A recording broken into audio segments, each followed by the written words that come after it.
Oke, saya ada slide sedikit teman-teman semua, karena insecure ini kayaknya kita semua pasti pernah mengalami ya.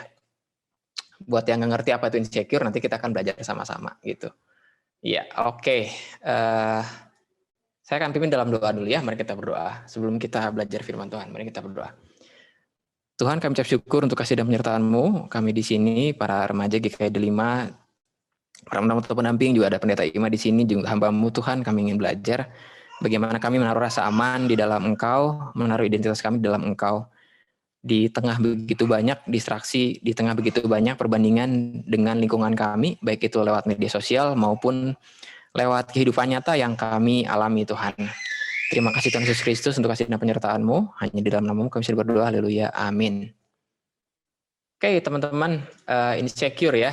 Insecure. Tapi mungkin saya mau tanya dulu ya, apa sih itu insecure ya? Gitu. Saya mau tanya nih yang open kamera aja ya. Theo, apa Theo? Ini insecure. Apa sih menurut Theo insecure itu kayak apa sih? Insecure menurut saya gimana ya Kak? Mungkin kayak kita suka nggak percaya diri gitu kali ya Kak, suka Nggak merasa pede ya? nggak gitu kali ya Kak. Oke, nggak pede. Oke, terus kalau Dio pernah nggak pede nggak? Pas kapan gitu? Pernah Kak, pernah. Misalnya kalau lagi di depan umum seperti ini Kak gitu, takut ada salah ngomong gitu kan ya. Oh iya, padahal ini bukan di depan umum ya, depan laptop Ya, semua ya. Oke, Kak Adi. Pernah ngerasa apa insecure nggak sih?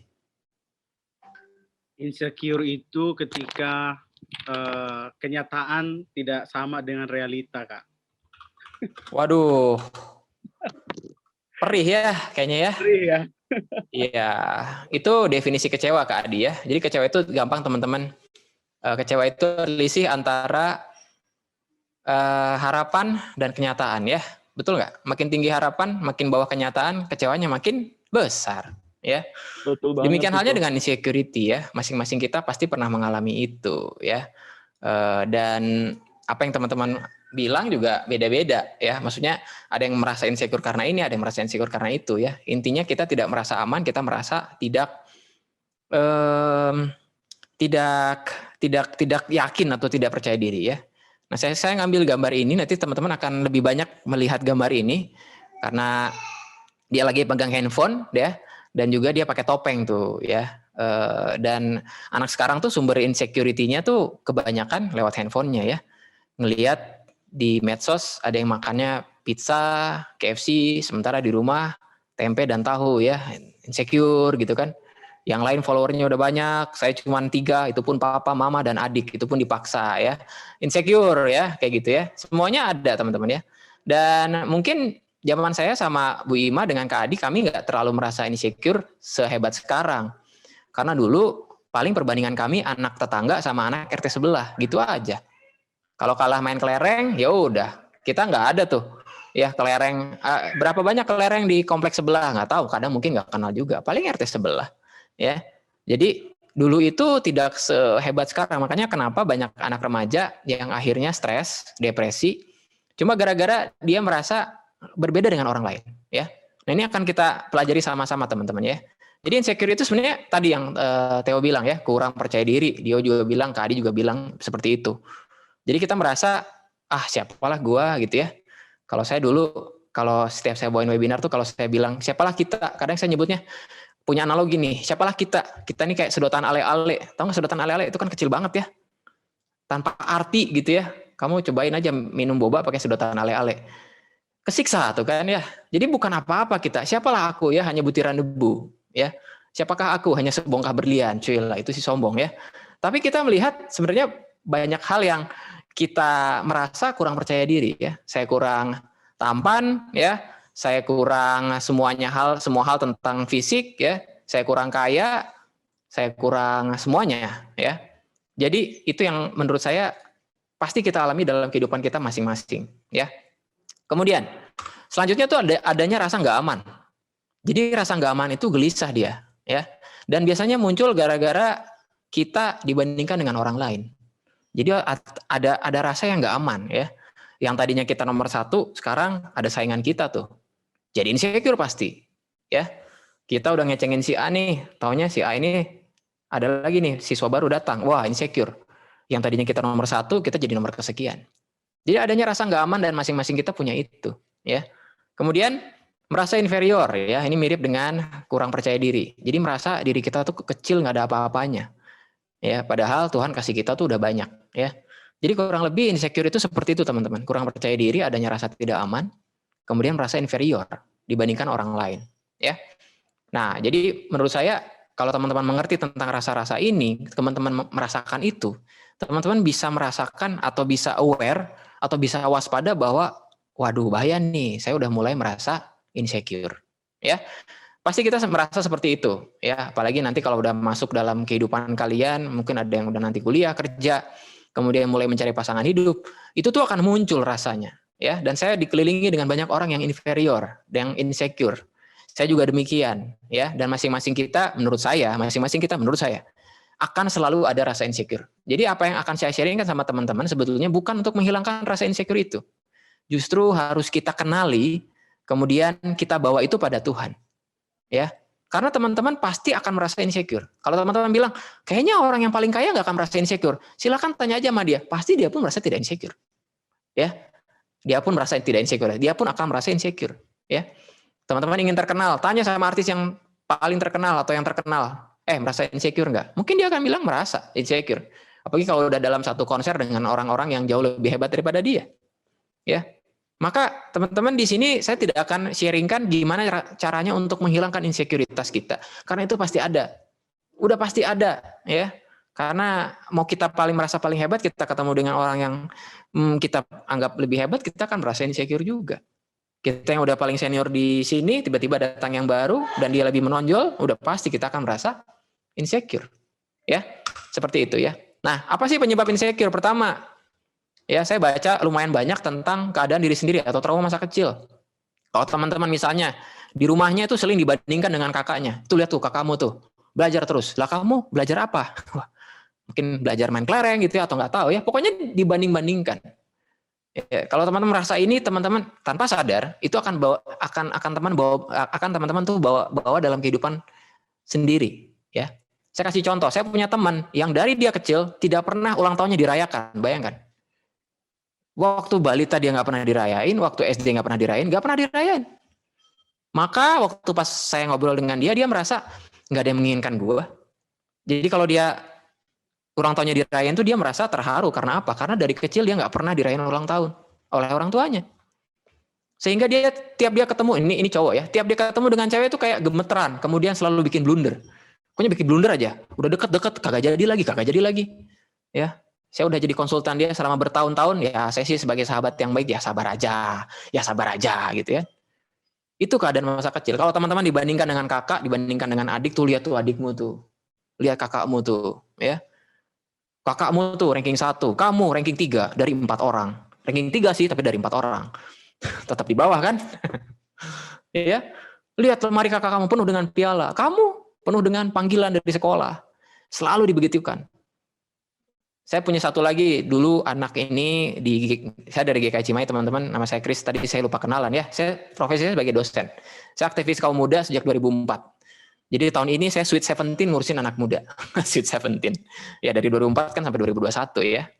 Dan saya banyak menemui anak, ada satu anak yang saya tanganin long time ago, in the galaxy far far away, kok kayak Star Wars ya, tapi dulu, dia sulit untuk mengubah perilakunya. Saya tanya, lu kok nakal terus sih gitu kan. Lalu saya iseng-iseng nanya, karena saya belajar kayak gini kan. Saya iseng nanya, kalau di rumah tuh gimana sih? Dia bilang, iya, saya selalu dianggap, kamu anak nakal. Jadi selalu dibilang, ya itu yang nanti akan saya tulisin kalau nggak salah, di sini labeling ya. Disebut, kamu anak nakal, kamu anak nakal, kamu anak malas. Terus, itu akan diaminkan. Ya. Jadi kalau kalian, makanya hati-hati ya, kalau kalian ketemu dengan teman, terus kamu bilang, kamu tuh ya, semualah kata-kata yang nggak baik tuh dikeluarin ya. Kamu tuh nggak bisa diandalkan. Nanti yang aminkan bukan Tuhan. Iblis sana, iblis RT sebelah, iblis mana gitu kan. Dia sendiri yang mengaminkan itu. Ya siapalah gue gitu kan. Ya. Kemudian kalau teman-teman di keluarga tuh nggak pernah dianggap suaranya penting. Ya. Teman-teman saya mau kasih tahu. Saya memiliki beberapa sahabat yang memiliki trauma masa kecil, dan kalau teman-teman menyimpan itu terlalu lama, meledaknya tuh nanti loh, dan cukup mengerikan, ya, seperti itu. Oke, kemudian labeling tadi yang saya bilang, labeling dibilang bodoh lah, dibilang nggak bisa diandelin lah, nggak tahu apa-apa lah, kayak gitu. Makanya hati-hati kalau punya adik, misalnya adik dikasih mainan, gitu aja nggak bisa. Nah, waktu kalian bilang gitu aja nggak bisa, itu tuh label buat dia bahwa gue nggak bisa. Lama-lama dia akan bilang pada diri sendiri bahwa gue nggak bisa. Kenapa? Karena di rumah bilang gue nggak bisa gitu kan. Itu makanya hati-hati dengan ucapan kita, ya. Kemudian sekarang bukan cuma ucapan nih, tapi jempol kita, karena itu yang ngechat di WhatsApp, ngechat di Line dan sebagainya. Jadi sebuah labeling. Dan nanganin remaja kayak gini tuh susah, dan saya menangani beberapa anak yang memang sulit sekali. Dan akhirnya saya berdamai dengan diri sendiri bahwa bagian saya cuma ngasih tahu, dan dia tidak akan sepenuhnya lepas dari insekuritas ini kecuali dia betul-betul bersandar pada Tuhan. Ya. Kemudian membandingkan diri sendiri dengan orang lain. Ini udah susah nih ya, membandingkan diri sendiri dengan orang lain. Dan sekarang lewat sosial media itu gampang sekali. Astaga, di hari ini pacaran, besok putus, pacaran lagi, laku banget dia ya. Sementara gua nggak dapet, ya kan? Banyak gitu loh. Dan itu ketika kita membandingkan diri kita dengan orang lain. Saya cukup bandingkan diri saya dengan orang lain ketika saya telat nikah. Saya nikah hitung dulu, 2 tahun lalu, telat gitu kan? Ya, tapi ya ada rasa itu gitu loh. Oh, yang lain bisa gini, yang lain bisa gini. Itu teman-teman, kalau teman-teman bandingkan diri teman-teman dengan orang lain, nggak akan pernah ada habisnya. Saya mau kasih tahu itu, karena akan selalu ada orang yang selalu lebih dan lebih lagi, tanpa kita sadar bahwa kita tuh punya banyak sebetulnya. Dan perbandingan ini kita lakukan terhadap diri kita sendiri waktu kita membandingkan diri kita dengan orang lain. Lalu ini dibandingkan dengan orang lain juga, tadi yang seperti saya bilang, dibandingkan dengan orang lain yang adalah saudara kita mungkin, atau anak sebelah misalkan. Kalau orang tua kalian bilang, tuh lihat tuh anak depan tuh les karate, kamu les karate, pasti nggak bisa. Wah, gitu aja nggak bisa. Pasti demikian. Dibandingkan dengan orang lain, dan kita tanpa sadar membandingkan diri kita dengan orang lain. Dan ini teman-teman, ini merupakan buat saya, ini adalah pertarungan setiap hari gitu loh. Every single day kita akan bertemu dengan perasaan ini. Ya.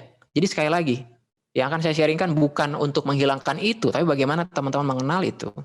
Dan bagaimana teman-teman bisa mengatasi itu, ya, seperti itu teman-teman ya. Dan saya yakin teman-teman mengalami, mungkin saya baru jelasin 4 ya. Selanjutnya masih banyak, sabar, kalian akan kena sepet semuanya ya.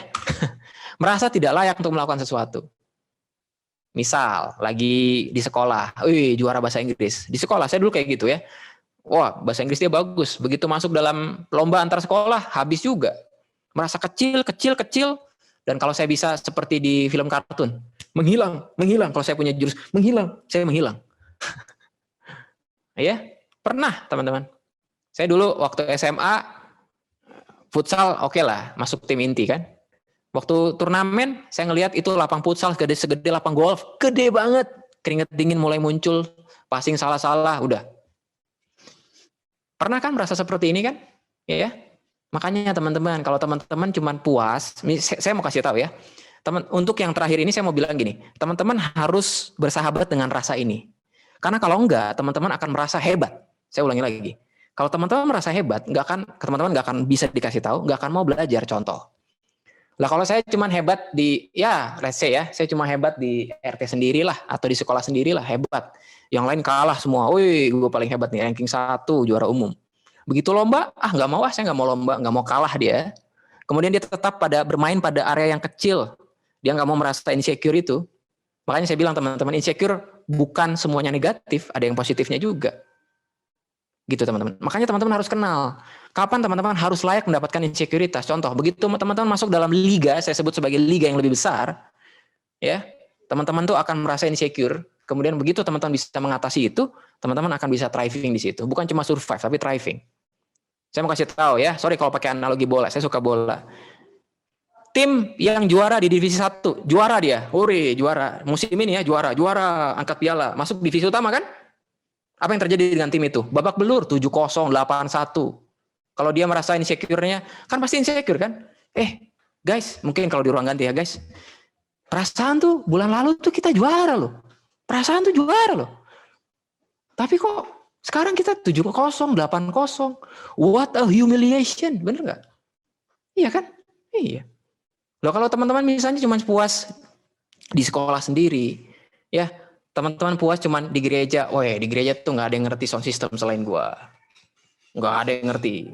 Begitu visitasi ke gereja lain, ketemu dengan soundman yang hebat, aduh siapalah gua. Terus, enggak, di sana jelek, kita akan bilang di sana jelek, padahal kita yang harus belajar sesuatu. Teman-teman ngerti nggak? Insecure itu sebuah perasaan positif. Kalau memang itu Tuhan izinkan untuk teman-teman naik kelas gitu loh. Saya sebutnya naik kelas. Ya. Saya mau kasih tahu teman-teman ya. Saya sebagai bisa dibilang public speaker dari 2015 sesi kesana kemari. Apakah pernah merasa insecure? Pernah. Kalau saya cuman hebat di Bandung, waktu pas diundang pertama kali ke Jakarta saya bisa menolak itu karena takut ketemu dengan banyak orang. Kemudian orang Jakarta kayaknya hebat-hebat ya. Kemudian begitu ketemu dengan begitu banyak pembicara dalam satu event yang sama. 2 bulan lalu satu event dengan Edozel. Saya sesi 1, dia sesi 2. Tahu Edozel nggak? Kalau nggak tahu nggak apa-apa, nggak bikin kalian nggak masuk surga. Anyway, dia seorang dia seorang selebgram. Yang bolong-bolong itu kan, bolong sini, Betul. bolong sana. Pokoknya itu Edozel, dia seorang influencer di Instagram punya warteg gratis. Sesi 1, saya bersyukur sesi 1 karena dia lebih laku. Waktu sesi 1 yang nanya ke saya cuma guru sama pembimbing lah. Anak-anak gak ada yang nanya, dikit yang nanya. Begitu kayak Edozel, kakak saya tanya, what a humiliation. Perasaan saya di penabur, dikeprokin, di sini kok gak ada yang nanya. Iya nggak? Apakah saya merasa insecure? Merasa insecure, tapi apakah saya puas di situ? Enggak. Saya bilang, well next time akan ada yang lebih nanya. Ya. Bulan depan, kemarin saya dikontak sama penabur kota wisata. Saya bilang, dia nanya, Pak Kris mau nggak jadi pembicara? Oke boleh, di mana? Di event TK tentang computational thinking. Iya.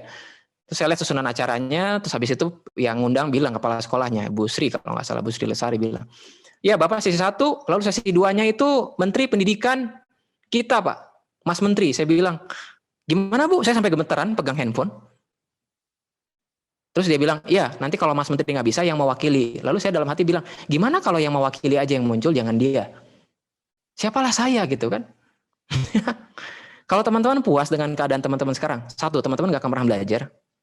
Kalau teman-teman terlalu takut untuk merasa insecure, teman-teman nggak akan bisa untuk meningkatkan diri teman-teman sendiri gitu loh. Betul apa tidak? Iya kan? Kalau mau hebat, hebat aja di skala kecil ya. Makanya ada yang bilang, mau jadi ikan besar di kolam kecil atau mau jadi ikan kecil yang di kolam besar yang udah mulai dipaksa untuk dia semakin besar gitu loh. Ya. Makanya ada waktunya kita bersyukur, ada waktunya kita untuk menantang diri kita sendiri. Dan teman-teman harus bersahabat dengan tipe insecure seperti itu. Ya, gitu ya. Saya lebih banyak di sini karena teman-teman harus bedain mana insecure yang memang negatif, mana insecure yang positif gitu. Kalau yang positif teman-teman enggak gitu kan, ya. Teman-teman enggak akan bisa mendapatkan apa yang sebetulnya Tuhan sediakan buat teman-teman sekalian ya. Lalu merasa tersaingi oleh orang lain, ini juga termasuk dan ini negatif ya. Kadang bisa positif bisa negatif ya. Ketika teman-teman bisa sesuatu, datang yang lebih muda, datang yang lebih hebat, datang yang lebih charming, datang yang lebih pinter, maka teman-teman akan merasa tersaingi. Yang biasanya kalau di rapat tuh ya, kalau klasik kan, kalau pengurus itu kan, kalau di rapat tuh dia yang pegang kendali semua. Tiba-tiba datang anak baru, dia kasih ide, dia berani raise hand, dia berani untuk challenge ide, lalu, waduh, salibkan dia gitu kan, jadinya kan salibkan dia malah ya. Siapa itu berani menantang saya katanya? Salibkan dia. Ini muncul rasa insecure teman-teman. Makanya kalau teman-teman jadi leader itu berhati-hati karena teman-teman akan merasakan itu. Ya. Bagi kalau rapat di Zoom ya, pada saat dia mau ngomong gue mute all nih, cuma gue doang yang boleh ngomong, ya. Jadi merasa tersaingi oleh orang lain ya. Lalu yang terakhir teman-teman, ketika teman-teman kehilangan kontrol pada sesuatu, teman-teman akan merasa insecure. Kehilangan kendali akan sesuatu, ya. Nah, terkadang ini ada pada mereka yang udah pensiun, yang udah mulai nggak ada jabatannya, ada yang disebut sebagai post power syndrome. Yang biasanya dia ada power, yang biasanya dia ada pengaruh, tiba-tiba nggak ada. Dia akan merasa kehilangan kontrol itu, ya. Ya, maka dari semuanya ini menurut saya yang positif adalah merasa tidak layak untuk melakukan sesuatu. Kalau itu yang Tuhan sediakan, itu kalian harus ambil. Contoh ya, berapa banyak sih tokoh di Alkitab yang merasa tidak layak untuk melakukan sesuatu? Hampir semua, kalau saya bilang. Musa merasa nggak bisa ngomong, dan memang dia nggak bisa ngomong ya.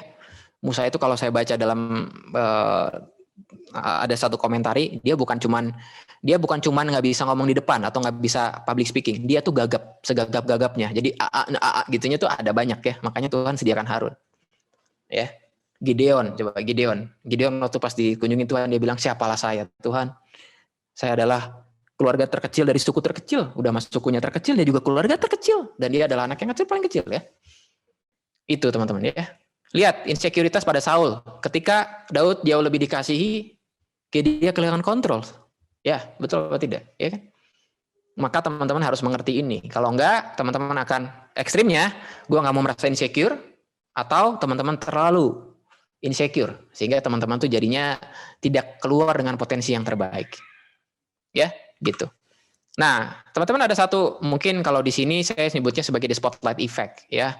Ini saya highlight sendiri karena saya ngerasa anak muda tuh kayak gini sekarang ya. Kita tuh merasa gini, kita tuh merasa kita jalan dan banyak spotlight yang ngeliatin kita, seperti lampu sorot. Jadi aduh siapalah gua gitu kan, kalau masuk ke pesta, aduh bajuku jelek, terus badanku nggak proporsional, semuanya aja ya. Jadi kita tuh merasa bahwa orang lain tuh ngeliatin kita, padahal siapalah kita, nggak ada yang ngeliatin kita sebenarnya. Jadi terkadang tuh kita terlalu merasa penting, tau nggak? Kayak, iya kan? Terlalu merasa penting sebenarnya kita. Nah sebenarnya spotlight effect ini berkata bahwa terkadang kita merasa orang memperhatikan kita, padahal tidak. Mereka sibuk dengan urusannya masing-masing. Itu disebut dengan spotlight effect. Ketika kita terlalu menganggap bahwa orang lain ini kayaknya ngeliatin gue ya, padahal nggak juga gitu loh. Kita bukan yang jadi model yang jalan di depan juga enggak. Kita merasa itu ya. Biasanya muncul di cewek-cewek nih kalau pas lagi jalan gitu, baju gue beda dengan yang, padahal nggak ada yang merhatiin lu juga sebenarnya. Lu kebagusan gitu kan. Yang cowok juga sama gitu kan ya. Yang lain motornya Kawasaki RR lah, gue Beat. Saya nggak bilang Beat nggak masuk surga, tapi well you get the point ya. Itu kan harga 2 kali lipat ya. Ada Beat nabrak Kawasaki RR yang rusak Beatnya. Ditabrak 2, rusak juga. Sebenarnya nggak ada yang peduli juga gitu loh. Jadi kadang tuh kita merasa so penting dan orang tuh merhatiin kita, padahal enggak. Ya, gitu. Nah dari tadi belum ada ayatnya ya, kasihan banget kalian ya, padahal ini persekutuan Kristen ya. Nih ayat. Satu hal yang bikin kita merasa insecure yang negatif adalah kita tidak mengandalkan Tuhan. Let me tell you ya. Ada 2 ayat, ayat 7 saya ambil dari LAI, ayat yang 8 saya ambil dari BIS, Bahasa Indonesia Sehari-Hari. Karena terjemahannya beda. Ya, kalau kalian buka kitab kalian yang LAI, itu tuh ayat yang kedua, ayat yang ke-8 tuh nggak ngomong gitu ya. Ayat yang ke-7 bilang gini, diberkatilah orang yang mengandalkan Tuhan, yang menaruh harapannya pada Tuhan. Ia bagaikan pohon di tepi sungai yang mengalir, akarnya merambat sampai ke air. Jadi ayat 7-nya, ayat 8-nya itu mulai dari ia bagaikan pohon ya. Nah, yang saya suka dari terjemahan Bahasa Indonesia Sehari-Hari adalah ia tak takut musim kemarau. Jadi musim kemarau tetap datang. Nah, kalau teman-teman lihat di versi LAI ya, mungkin Theo bisa bantu nggak versi LAI yang ayat 8, bisa nggak kamu coba ucapkan? Saya lupa taruh di slide ya. Jadi Yeremia 17 yang ayat ke-8-nya coba. Yeremia 17 ayat 8, ia akan seperti pohon yang ditanam di tepi air, yang merambatkan akar-akarnya ke tepi batang air, dan yang tidak mengalami datangnya panas terik, yang daunnya... Nah, tadi ya, yang tidak mengalami panas terik, betul nggak? Kalau di Bahasa Indonesia Sehari-Hari disebutnya gini, ia tak takut musim kemarau, beda kan? Ngerti nggak? Yang satu bilang, lu tuh nggak akan kena kemarau. Terjemahan yang satunya lagi bilang, kamu akan kena kemarau, tapi kamu tuh nggak akan takut. Bedanya, ngerti nggak? Kenapa saya ambil terjemahan yang lain? Makanya kalau kalian, saya kasih tips ya, baca Alkitab, banyakin terjemahan. Contohnya, ambillah terjemahan BIS, Bahasa Indonesia Sehari-Hari. Kalau dalam bahasa Inggris tuh ada NIV, ada KJV, ada NKJV, ada yang paling saya suka tuh The Message. Jadi The Message Bible itu seperti Bahasa Indonesia Sehari-Hari. Jadi kalau kalian baca yang LAI, dibilang di situ, ia tidak akan mengalami yang namanya musim panas atau musim terik. Ya, tapi terjemahan lain bilang gini, ia tak takut musim kemarau. Jadi musim kemarau datang nggak? Datang. Ya, kesulitan itu datang. Dibandingkan dengan orang lain akan datang nggak? Akan datang. Kita terjebak membandingkan diri dengan orang lain akan terjebak nggak? Akan terjebak gitu loh. Makanya itulah bedanya terjemahan ini. Saya lanjutin ya. Daun-daunnya selalu hijau. Jadi walaupun karena musim kemarau, daun-daunnya selalu hijau. Kemudian sekalipun, lihat ya, sekalipun negeri dilanda kekeringan. Kekeringannya ada nggak? Ada. Ya, ia tak gelisah sebab ia selalu menghasilkan buah. Teman-teman akan selalu dibandingkan dengan orang lain. Teman-teman akan selalu merasa saya lebih bla bla bla dibandingkan orang lain, atau saya tidak lebih bla bla bla dibandingkan orang lain, teman-teman akan dibandingkan dengan orang lain, akan membandingkan diri dengan orang lain, teman-teman akan merasa selalu ada yang tersaingi ya. Jadi teman-teman akan selalu merasa kok saya tersaingi dengan dia ya, merasanya doang, padahal enggak. Orang itu sebenarnya enggak, tidak bermaksud jahat pada kita, tapi karena kita insecure, akhirnya ya demikianlah yang terjadi. Jadi teman-teman sadar ya, satu-satunya yang menyebabkan kita itu menjadi tidak mengandalkan Tuhan adalah waktu kita membandingkan diri kita dengan orang lain ya. Lalu lihat ya, ia tak gelisah. Jadi bayangin, dia tidak gelisah dibandingkan dengan orang lain, dia nggak gelisah. Waktu dia ngelihat Instagram kok dia seperti ini ya, dia tidak gelisah. Tapi lihat di akhir, kata akhirnya lihat, sebab dia selalu menghasilkan buah. Makanya nih, teman-teman harus punya karya yang banyak, harus punya prestasi. Bukan teman-teman menaruh harga diri teman-teman pada prestasi itu. Tapi ayat ini bilang bahwa orang kalau nggak mau insecure, maka teman-teman nggak mau insecure yang negatif maksudnya ya, maka teman-teman harus menghasilkan karya gitu loh. Ya. Nah, lalu saya dapat teman saya, dari salah satu teman saya, kalau diundang nanti boleh, namanya Pendeta David Rustandi. Dia bilang gini, kalau kamu belum diomongin sama orang lain, kamu belum buat karya. Am I make any sense to anybody? Kalau kamu udah mulai diomongin, udah mulai dijahatin, artinya you make something good gitu loh. Ngerti kan? Iya, itu kan. Maka harus kalian punya karya gitu loh, ya, punya prestasi, ya. Walaupun kalian tetap menaruh identitas kalian pada Tuhan, ya. Nah, benar nggak di spotlight effect ya? Kita merasa bahwa orang-orang memperhatikan kita tanpa kita sadar kita diperhatikan oleh Tuhan. Ya, kadang kita tidak lebih cantik, kadang kita merasa kita tidak lebih cantik dibandingkan yang lain, merasa tidak ganteng dibandingkan yang lain, kita merasa lebih miskin, kita merasa lebih inferior, kita merasa nggak mampu, karena kita menaruh nilai kita tuh pada penilaian orang lain gitu loh. Dan anak remaja sekarang tuh punya jebakan seperti itu, terjebak pada penilaian dia adalah segalanya buat saya. Padahal harusnya kita melihat bagaimana penilaian Tuhan buat kita, dan sebenarnya penilaian Tuhan buat kita tuh harganya mahal luar biasa. Yang sebentar lagi akan kita rayakan, kematian dan kebangkitannya kan, ya, gitu. Maka kalau kita merasa bahwa approval orang itu menjadi hal yang penting, kita nggak akan pernah merasa secure gitu loh, nggak akan pernah merasa aman. Padahal approval itu persetujuan yang paling utama adalah dari Tuhan, ya kan? Ya, tapi mungkin kalian bilang, tapi kan saya nggak ketemu Tuhan tiap hari gitu kan. Nah itulah pentingnya buat berdoa, buat baca Alkitab, buat belajar, datang ke persekutuan. Supaya kalian tuh diisi dengan minimal tuh seminggu sekali lah dibilang bahwa Tuhan itu baik, Tuhan itu mengasihi saya. Karena dari Senin sampai Sabtu kan kalian mengalami begitu banyak masukan dari yang lain dibandingkan dengan yang lain. Kalian lihat di sosmed juga jauh merasa lebih inferior dibandingkan yang lain. Ya. Oke, saya akan berikan 5 tips, 5 lah ya. Gimana kalian mengerti insekuritas yang negatif itu kayak apa, dan bagaimana kalian mengatasinya. Yang pertama, temukan identitas kita di dalam Tuhan. Taruh rasa aman kita di dalam Tuhan. Ya, dan kalau kalian baca buku Rick Warren yang judulnya adalah The Purpose Driven Life, di paragraf pertama atau yang kedua atau yang ketiga saya lupa, dia bilang gini, bos, setiap orang tuh bersandar pada sesuatu. Oke? Ada yang bersandar pada uang. Jadi kalau ada apa-apa tuh uangnya keluar. Gitu loh. Itu biasanya ada, apalagi orang Indonesia ya. Berapa sih ya? Kalau ditilang gitu kan, berapa sih? Kenapa? Karena punya duit. Beda dengan yang cuma punya KTP. Iya Pak, nitip aja KTP Pak. Saking gak punya apa-apa selain KTP ya. Gitu. Jadi identitas kita di mana? Dan saya yakin teman-teman tuh menaruh rasa aman pada sesuatu. Ya, saya jujur, saya sekolah S1, S2, S3, saya menaruh rasa aman saya pada gelar yang saya punya. Jadi kalau saya diundang kemana-mana, aman. Saya udah mendapatkan kredibilitas itu. Ya, apakah itu baik? Ya enggak juga. Sebenarnya enggak sehat juga. Harusnya kalian menaruh rasa aman di dalam Tuhan. Jadi ada yang menaruh rasa aman pada gelar, ada yang menaruh rasa aman pada uang, dan kalau anak remaja tuh ya menaruh rasa aman pada orang tua. Saya bikin onar di gereja. Saya bikin onar di sekolah, yang datang siapa dipanggil? Orang tua. Kalian bersandar pada orang tua. Apakah perlu? Perlu, tapi jangan yang negatif lah, gitu kan, kayak tadi. Ya. Maka pertanyaan saya, kalian tuh menaruh rasa aman di mana? Di uang, di gadget, ya? Ada yang kalau keluar nggak keluarin iPhone-nya di atas. Kalau kalian bayangin, kamu ke Starbucks barengan, atau kalau nggak punya duit ke warteg barengan ya. Semua anak remaja tuh kan naruh handphonenya di atas kan? Ya nggak? Kalau dia, ada yang di atas kan, nggak tahu itu Lagi dia mau nunggu Presiden Jokowi buat WA atau apa.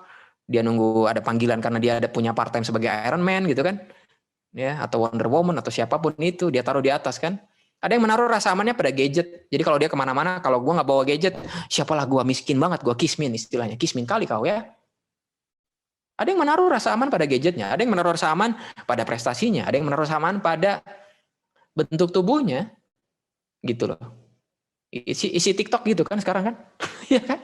Rasa amannya tuh di situ gitu loh. Karena kalau ditanya, tahu nggak presiden kita siapa? Mungkin dia nggak tahu saking on-nya gitu loh. Anyway, saya punya ayat. Efesus 2 ayat 10 bilang gini, sebab kamu tahu bahwa kamu telah ditebus dari cara hidupmu yang sia-sia yang kamu warisi dari nenek moyangmu, itu bukan dengan barang yang fana, bukan pula dengan emas, dengan perak atau emas. Jadi teman-teman ini dan saya, semuanya itu mahal harganya di mata Tuhan.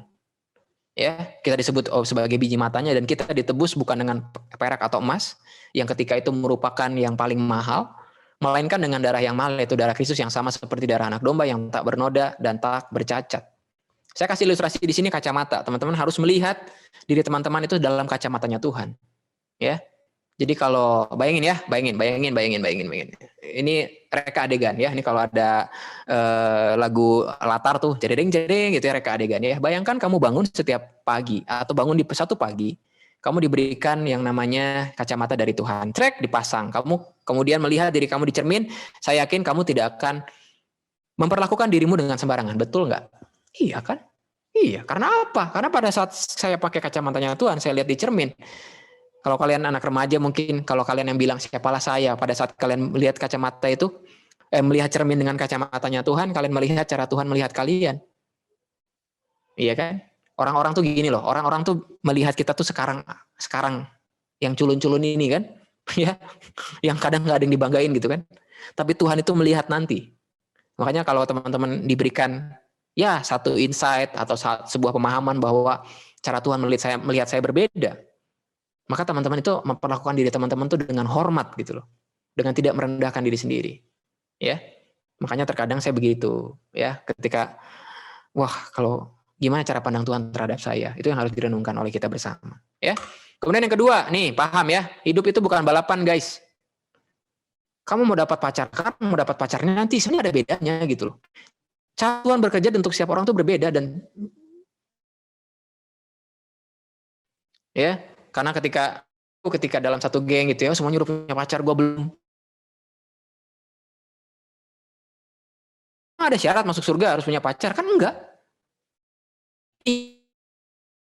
Ya, seperti itu ya. Sorry internet saya nggak stabil. Anyway, udah kedengeran kah? Harusnya udah masih jelas ya. Tadi cuman drop dikit ya. Life is not a race ya. Jadi hidup itu bukan balapan teman-teman. Ya. Mau teman-teman misalnya ya, aduh gue nggak naik kelas nih. Ya terus kenapa? Kalau teman-teman berubah, teman-teman akan bisa mengubah nasib teman-teman tuh di nasib dalam tanda kutip di tahun depan gitu loh. Ya kan? Ada yang kayak gini lah contohnya ya, saya nanganin banyak mahasiswa karena saya dosen di Unpar.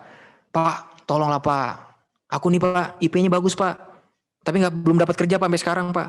Temanku Pak, dia selalu gue bantuin PR-nya. Kadang aku ajarin dia ketika ujian, tapi dia dapat kerja duluan. Terus kenapa? Ya, pahamilah bahwa hidup itu bukan sebuah balapan. Kalau kalian memahami bahwa itu balapan, apa yang terjadi? Kalian akan melakukan hal-hal yang harusnya tidak kalian lakukan, gitu loh. Ya, saya dulu ingat tuh, mungkin Kak Adi ngalamin ya. Tahu Kak Adi pernah main Tamagotchi nggak? Tamagotchi ya. Itu miara di ini. Mungkin Bu Ima juga pernah main tuh Tamagotchi ya. Miara, pokoknya miara manusia di situ, miara jin di situ. Kalau ada jin dia cila jin. Miara di situ kan? Ya, dulu tuh lu nggak gaul kalau nggak punya Tamagotchi. Dan kita menganggap bahwa ya gue harus punya Tamagotchi. Padahal nggak harus. Padahal kalau dulu ada yang ngasih tahu ini, saya rajin ikut persekutuan lalu bilang bahwa hidup itu bukan balapan punya Tamagotchi. Saya nggak akan merasa insecure kalau saya nggak punya Tamagotchi gitu loh. Ya, jadi buat teman-teman yang segengnya udah pacaran terus kalian enggak gitu ya. Enggaknya itu ya gitulah. Ya terus kenapa gitu loh. So what gitu kan. Karena hidup itu bukan balapan. Ya. Lihat kesuksesan misalnya. Ada yang suksesnya muda. Mark Zuckerberg itu kan sukses muda ya. Ada yang suksesnya tua nggak? Ada. Namanya Colonel Sanders tuh yang kalian makan. KFC namanya. Lalu dia baru sukses umur 80, 70. Ya kan. Hidup itu bukan balapan. Kalau kalian pahami ini, kalian memahami bahwa saya nggak ada alasan buat saya insecure yang negatif tadi. Ya. Nah ini Instagram ya, guys. We don't have to keep with everyone. Kalau yang lain udah punya Clubhouse, terus kenapa kalau kita nggak masuk Clubhouse? Buat yang nggak ngerti Clubhouse nggak apa-apa, nggak dosa. Nggak bisa, bukan menyebabkan kalian nggak masuk surga. Ya, we don't have to keep up with everyone. Nggak usah kebanyakan lihat Instagram. Ya kan? Kalian akan membandingkan diri kalian dengan yang lain. Dia udah punya ini, dia udah punya ini. Wow, followernya menambah.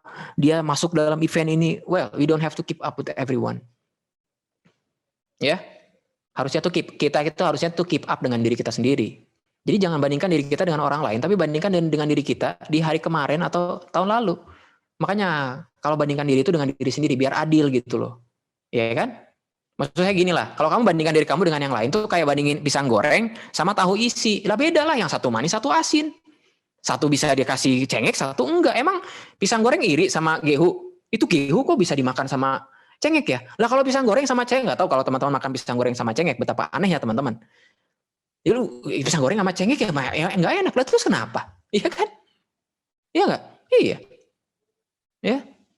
Jadi we don't have to keep up with everyone. Makanya hati-hati ketika lihat sosial media. Kadang itu ya kalau kita ngelihat yang lain bisa liburan ke sini, ih hebat ya dia bisa liburan ke sini. Ya. Cengek itu apakah? Aduh, apa cengek ya? Dalam bahasa itu bahasa Perancis dari cabe. Cabe. Aduh, saya kebiasaan di Sunda. Anyway, ya, you don't have to keep up with everyone. Ya. Kalau yang lain bisa ke Bromo, apakah kita harus ke Bromo juga? Ya boleh, tapi nanti pada waktunya gitu loh. Ya, gitu kan? Anak sekarang tuh nggak mau disayangin sama yang lain beneran. Temannya baru ganti jadi iPhone 15 tuh. Saya juga nggak tahu 15 udah muncul. iPhone 12. Teriak dia sama emaknya, "Mak, iPhone-ku iPhone 6, Mak. Bisa nggak dikali 2 jadi 12, Mak?" Kagak bisa lah. Dia pikir iPhone 6 beli 2 dapat 12, iPhone 12 kan enggak. Teman-teman gini ya, akan selalu ada gadget terbaru, akan selalu ada baju terbaru. Iya enggak? Lu mau sampai kapan coba mau keep up dengan everyone gitu loh. Akan selalu ada orang yang lebih daripada kita, akan selalu ada. Makanya orang yang nggak pernah puas dengan diri sendiri, nggak pernah bersyukur, akan selalu merasa dirinya kurang gitu loh. Ya, makanya kalau mau adil tuh ya bandingin pisang goreng sama pisang kipas. Ini sama-sama manis kan, cuma beda aja bentuknya kan. Yang adil gitu loh kalau mau comparison. Jadi bandingkan diri teman-teman, aku lebih baik nggak ya dibandingin tahun lalu? Aku lebih baik nggak ya dibandingin semester lalu? Bandinginnya tuh kayak gitu. Ya, we don't have to keep up with everyone. Dan teman-teman tuh nggak perlu selalu ada di sosial media untuk melihat apa yang terbaru. Ya, apa sih manfaatnya? Ya nggak? Ya, gitu. Saya tahun ini punya resolusi, saya megang handphone kurang dari 2 jam, dan sosial media kurang dari 30 menit. Saya lakukan itu teman-teman. Sempat ngepel, sempat bersihin rumah tuh. Sempat melakukan hal-hal yang jauh lebih produktif ya. Lagian siapa sih kita? Di sini ada yang tadi yang saya bilang, asistennya Pak Jokowi, yang kalau negara Indonesia butuh sesuatu, harus datang gitu, sehingga handphonenya harus deket-deket gitu. Sebenarnya kita nggak penting-penting amat gitu ya. Kita nungguin, taunya ada tuh notif. Tapi dari Telkomsel yang bilang bahwa kuota kita udah habis, nggak ada yang nyariin kita juga sebenarnya. Ya nggak? Atau di sini ada yang part time jadi Justice League, ada Batman, The Flash, yang kalau kucing tetangga mau digeleng sama mobil, kamu harus turun, lalu kamu harus mencoba menolong dia. Kan tidak gitu loh. Teman-teman tuh ya yang kasih tahu ya ada PR yang harus dikerjain, ada ujian yang harus dipelajari. You don't have to keep up with everyone. Kalau teman-teman sadar itu, teman-teman akan melihat sosial media dengan jauh lebih positif. Ya, yang lain, dia ke pantai, foto ibu jarinya di pantai. Kita nggak mau kalah, cari kalender yang ada pantainya, kita foto. Ada kalender, ada jari kita di situ kita foto. Saking nggak mau kalahnya, ya. Anak sekarang kayak gitu kok, pergi ke kafe. Foto di kafe, belinya cuman air mineral. Itu pun air mineral emang yang di depan. Ya, kadang kita tuh kebanyakan gaya gitu loh. Kita tuh ingin menghilangkan insekuritas dengan sebuah kebohongan. Itu ngeri loh. Itu by the way suatu quote yang bagus. Saya harus catat ya. Saya punya beberapa quotes yang harus saya catat. Kadang kita ingin menghilangkan insekuritas dengan bohong. Ya, gitu kan bohong. Nih lihat nih handphone baru gue, iPhone 11. Lu beli nggak? Iya nanti gue beli bulan depan. Bulan depan ditanya, mana iPhone 11 yang enggak, nanti bulan depan lagi. iPhone-nya udah 14, dia masih bilang bulan depan. Bohong gitu lah akhirnya. Ya, menutup sebuah realita yang sebenarnya menyakitkan dengan sebuah kebohongan. Ya, banyak yang kayak gitu teman-teman. Janganlah seperti itu. Ya, you are good enough di mata Tuhan. Ya, gitu. Oke. Nah, cara Tuhan bekerja berbeda untuk tiap-tiap orang. Lihat coba, semua tokoh ini cara Tuhan kerjanya beda. Apakah Musa harus bisa mentafsirkan mimpi? Kagak. Ya nggak? Ada anak bungsu yang dia harus mendapatkan malapetaka dulu kemudian hidupnya berubah, ada. Ya. Pernah nggak kalian ngerasa bahwa kok dia tuh kok seperti diberkati ya, lebih diberkati daripada saya gitu, ya. Yang kanan bawah tuh tembok Yeriko. Betapa konyolnya kisah itu kan? Betapa ajaibnya kan? Ajaib sekaligus aneh gitu. Ada tembok, lu puterin 7 kali, rubuh dia. Merasa kok nggak capek ya gitu ya. Sementara gue nih capek gitu loh. Teman-teman lihat bagaimana Nehemia capek untuk bikin tembok Yerusalem. Jadi ada yang harus capek, ada yang harus gampang gitu loh. Teman-teman kalau ngelihat bahwa kok dia diberkati ya, hidupnya tuh kayak penuh berkat gitu loh. Sebenarnya nggak juga. Kadang kita bilang orang lain diberkati karena kita nggak sadar bahwa kita itu sebenarnya diberkati gitu loh. Dan begitu banyak berkat sama kita. Ya, ada satu ungkapan gini kan, rumput tetangga selalu lebih hijau. Tahu nggak kenapa lebih hijau?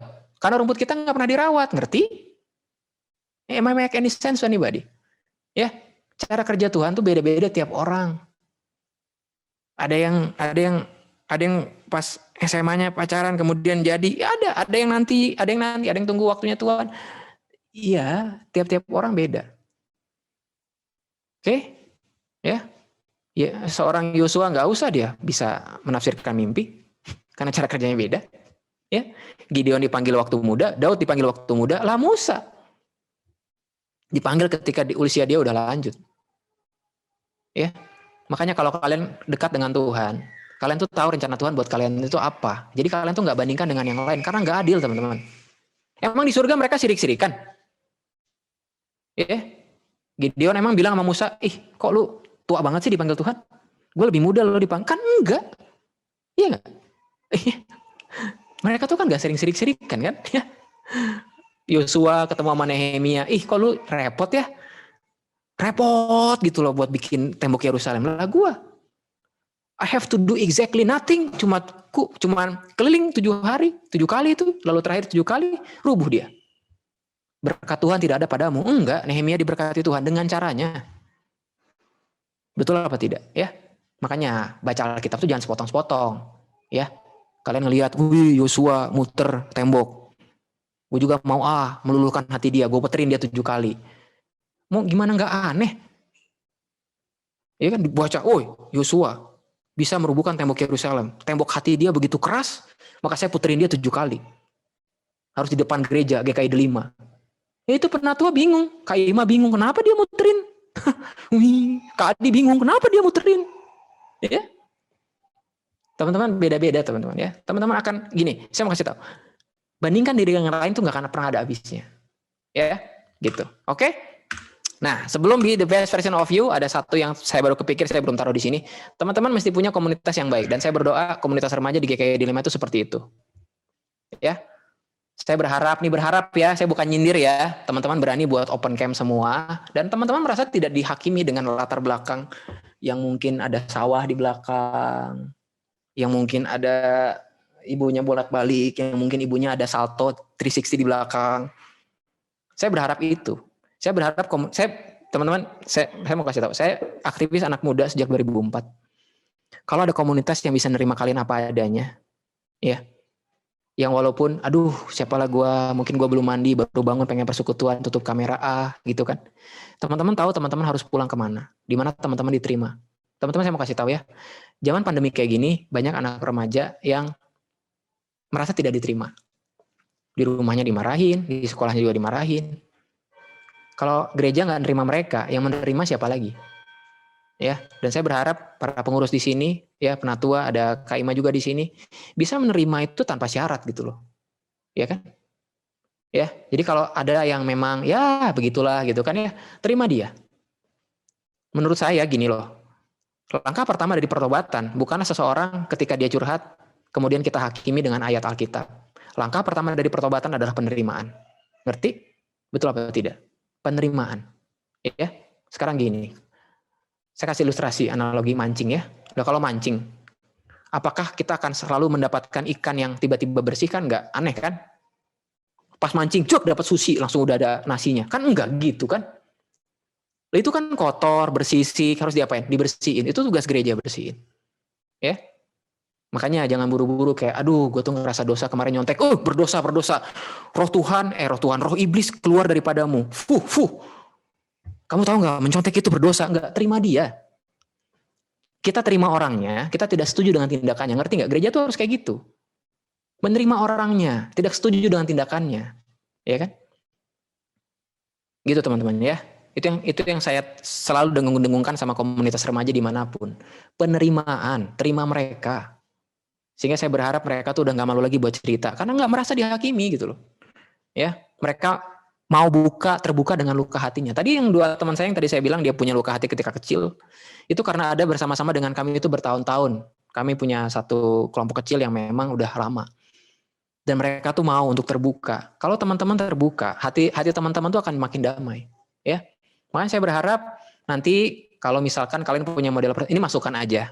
Kalau ada persekutuan, jangan sering-sering undang orang. Mahal juga kan, dibayarkan, Vietikum ya. Sharing, cerita yang banyak ya. Saya bentar lagi akan mimpin Komsel jam 5.15. Nanti saya akan permisi pamit duluan, kalau ada pertanyaan boleh. Karena di saya tuh cuma ada renungan 15 menit, sisanya cerita. Mereka akan cerita apapun, dan kami akan menerima mereka. Ingat, acceptance is the first gate untuk sebuah pertobatan. Ya, coba lihat ya. Saya kasih contoh ilustrasi ya. Gimana cara Zakheus bertobat? Gimana Zakheus? Zakheus itu orang yang paling insecure loh. Dia orang pribumi, tapi dijauhin sama pribumi. Bayangin aja. Karena kerjaan dia nggak baik. Dia menjadi orang yang untuk pajakin orang-orang pribumi kan, makanya dia nggak diterima. Apa yang Yesus lakukan? Apakah, Zakheus turun, sini gue mau khotbahin lu? Enggak. Apa yang Yesus lakukan? Yesus lakukan cuma bilang gini, Zakheus turunlah, aku ingin menumpang di rumahmu. Kemudian dia makan, lalu di ayatnya bilang gini, ketika Yesus makan dengan dia, kemudian Zakheus bangkit, kemudian dia mengembalikan 4 kali lipat kalau nggak salah di Alkitab itu ya. Apakah disebutkan bahwa ketika Yesus membuka kitab Taurat, kemudian dia menceritakan kitab Taurat Musa, kemudian bertobatlah Zakheus? Enggak. Yang Yesus lakukan cuma mau dekat dengan dia dan menerima dia. Tiba-tiba orang itu bertobat. Gereja itu nggak perlu lagi, saya bukan bilang gereja nggak perlu buat khotbah. Memberitakan berita firman itu penting, tapi menerima buat saya itu jauh lebih penting. Yesus bahkan tidak berkhotbah di depan Zakheus. Dia tidak berkhotbah di depan Matius, Lewi, pemungut cukai. Dia cuma menerima lalu makan, lalu kemudian mereka bertobat. Bayangin aja. Loh, kalau ada gereja yang menjangkau anak remaja, yang dia sangat insecure, nggak diterima dimanapun, kemudian ikut persekutuan yuk, jam 4 sore di GKI Delima. Kamu boleh cerita apapun, yuk cerita. Kalian akan mendapatkan dia jauh lebih banyak dibandingkan kalian khotbahin dia sebenarnya. Ya, khotbah penting untuk mengubah karakter kita, tapi penerimaan itu penting. Ya, gimana cara menerima? Gampang. Suruh dia cerita minggu lalu, suruh dia cerita bulan lalu. Kalian lakukan itu, persekutuan kalian akan rame. Ya, persekutuan kami di Cimahi, puji Tuhan, udah mulai mencapai angka 30, kemarin 38, karena modelnya seperti itu. We want to hear your story. Lalu mereka cerita. Tidak banyak yang kami lakukan untuk ya dalam hal pemberitaan firman. Ya, gitu teman-teman. Ya, hanya masukan aja, but itu yang saya bilang sama orang-orang. Penerimaan yang saya bilang pada gereja-gereja ya. Anak muda sekarang tidak suka dikata-katain, tidak suka dikhotbahin secara berlebihan maksudnya ya. Tapi mereka butuh penerimaan. Butuh komunitas yang menerima mereka apa adanya. Ya, gitu. Oke. Jadi be the best version of you, jadilah orang yang terbaik dalam versimu, dalam versinya Tuhan buat kalian. Ya. Jangan takut untuk berkarya, kemudian jangan takut untuk dibandingkan dengan orang lain. Kemudian kalau kalian ada kesempatan untuk masuk dalam arena yang lebih besar, coba kalian peluk insekuritas itu. Karena itu mungkin cara Tuhan untuk membuat kalian tuh jauh lebih berdampak buat orang lain. Ya, gitu. Oke, maka sekali lagi ini ayatnya, diberkatilah orang yang mengenalkan Tuhan dan yang menaruh harapannya pada Tuhan. Ia seperti pohon, ia bagaikan pohon di tepi air sungai, di tepi sungai yang mengalir. Ingat tuh ya, mengalir. Kenapa nggak dibilang di danau coba? Danau itu kan airnya itu doang ya. Kalau itu doang tuh jenuh, makanya dia mengalir. Berkat Tuhan kan mengalir. Berkat Tuhan tuh bukan kayak mangkok danau, dianalogikannya. Dianalogikan sebagai sungai yang mengalir karena akan selalu baru gitu loh, berkatnya. Gitu kan? ya. Kemudian akarnya merambat sampai ke air. Jadi dia tahu sumber air di mana. Ya, jadi dia tuh merambat ke sumber air. Sumber airnya siapa ya? Tadi sumber air yang mengalir. Kemudian bukan berarti musim kemarau dan musim panas itu tidak datang, tapi ia takut musim kemarau. Kalian udah lagi nggak takut untuk masuk ke dalam arena yang lebih besar. Kalian sudah tidak takut berlebihan untuk dibandingkan dengan orang lain, untuk terjebak membandingkan diri dengan orang lain. Kalau tiba-tiba kepikiran, ya. Kalau buka Instagram kalian merasa secure, ya, daun-daunnya selalu hijau, sekalipun negeri dilanda kekeringan, ia tak gelisah sebab ia selalu menghasilkan buah. Jangan lupa, punya prestasi. Orang Kristen, anak Tuhan itu harus punya prestasi, harus punya skill yang banyak gitu loh. Ya, bukan buat kita, tapi ketika orang melihat seperti Matius 5 ayat 15-16 kalau nggak salah, bahwa demikianlah hendaknya terangmu bercahaya di depan orang, supaya kalau orang melihat perbuatan kita, mereka kemudian memuliakan Bapa kita yang di surga. Gitu ya. Jadi sekali lagi saya katakan, kalian akan selalu merasa insecure. Akan selalu ada yang merasa lebih cantik. Akan selalu ada yang lebih cantik. Akan selalu ada yang lebih ganteng. Akan selalu ada yang lebih mahal. Akan selalu ada. Ya. Tapi kalau kalian taruh identitas kalian pada Tuhan, kalian akan merasa aman dan secure. Gitu. Ya. Begitu. Ya. Demikianlah berita anugerah dari Tuhan. Nah, kalau di GKI bilang apa? Syukur kepada Allah. Cukup ya. Terima kasih. Kalau ada pertanyaan silahkan. Saya kembalikan ke Theo dan Dio tadi ya. Oh ya Kak, tunggu dulu buat Kak Kris nih. Itu sebetulnya itu mimpin Komsel di mana? Saya mimpin Komsel di Cimahi. Oh, GKI itu Di rumah sendiri. Oh, secara virtual tuh. Betul ya. Hari ini kita masih edisi Valentine, boys versus girls. Ya. Wow. Jadi kita bikin kuis cowok versus cewek. Jadi misalnya kalau kalian juga bisa pakai ide ini sih. Jadi ada satu pernyataan yang harus diskusiin. Misalnya kalau pergi ngedate yang bayar mesti cowok, setuju atau enggak? Kemarin cukup rame. Ya, hari ini kita bahas kalau pacaran beda agama, beda gereja, sama beda tingkat ekonomi. Ya. Kemarin lu dibahas sama. Ya, tapi kita dialog ya. Kemarin 4 jam. Bersekutuan 4 jam. Iya. 4 jam. Karena jadi mulai jam 5 tuh ada yang baru beres jam 9. Karena ya maksudnya gini loh. Anak sekarang tuh kan jangan sampai memperoleh jawaban hidup tuh dari tempat lain. Syukur-syukur kalau bagus ya. Kan harusnya kan dapat jawaban di gereja ya gitu. Makanya tugas kalian berat, jangan main-main. Saya salut banget, buka jam 3:30 udah pada ada, kemudian yang masuk kemudian disambut ya. Jangan pernah, ini kayak pembinaan pengurus ya, tapi jangan pernah putus lah. Kalau bisa adain terus, karena kalian gak pernah tahu ada orang yang lagi bad day, bad week, datang, kemudian dia dihibur dan mendapat peneguhan dari kalian gitu. Ya, tentunya dari Tuhan, tapi kalian jadi saluran berkat ya. Makanya jangan malas, konsisten terus. Kemudian banyakin diskusi gitu kan ya, sehingga anak muda tuh bisa merasa bahwa gereja tuh harusnya kayak gini ya, menerima gitu ya, gitu mungkin. Bisa jadi referensi nih buat acara remaja ke depannya. Lumayan juga nih. Siap, Steven. Oke, silakan kalau ada pertanyaan. Kalau nggak berani boleh DM ya. Inilah enaknya lewat Zoom ya. Nggak, saya kadang kayak gitu tuh. Kak, jangan sebutin nama saya dengan keras. Ya udah saya ngomong dengan lembut. Yang nanya Theo. Gitu. Kadang saya jalin kayak gitu. Oke, silakan.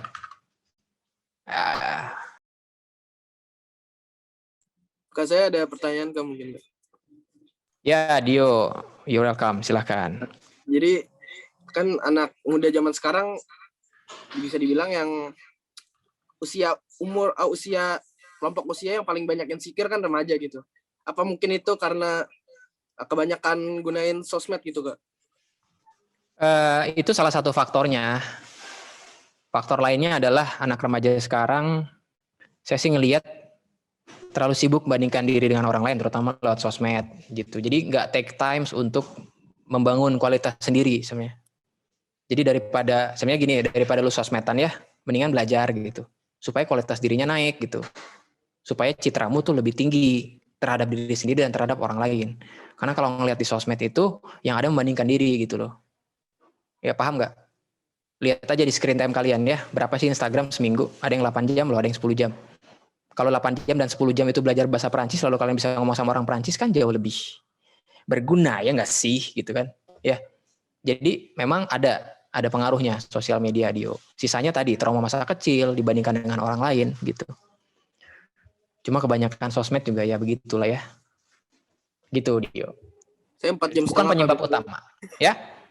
Hmm. Oke, Kak, makasih. Mung- Mungkin yang bisa bertanya dikit kali ya. Mungkin ini agak lewat dikit dari yang topik kita ini. Kalau Ya. kalau mengenai jodoh nih, kalau misalnya udah dapet jodoh